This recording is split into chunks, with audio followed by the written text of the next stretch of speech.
அனைத்திந்திய விவசாய மற்றும் தொழிலாளர் சங்கம் சார்பில் திருப்பூர் பிரிட்ஜ்வே காலனியில் உள்ள தலைமை அலுவலகத்தில் ஆலோசனை கூட்டம் நடைபெற்றது. நிறுவனத் தலைவர் ஜி.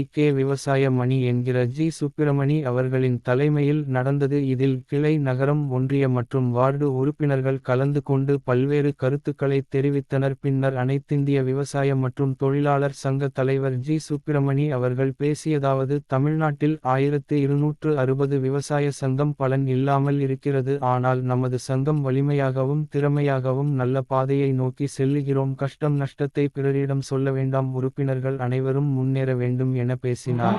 அதனால அது வெற்றி அடையும். மிகப்பெரிய இப்ப வராத டீம் மட்டுமே எவ்வளவு டீம் இருக்குன்னு பாத்தீங்களா? இதை விட அதிகமான டீம் நம்ம. அதனால இந்த சங்கத்துல ஒரு குறையா இல்லை. தமிழ்நாட்டில் 1260 சங்கங்கள் இருந்தாலும் அவங்க அடுத்தவங்களை சார்ந்து இருக்கிறவங்க, தனி பாதை அவங்களுக்கு இல்லை.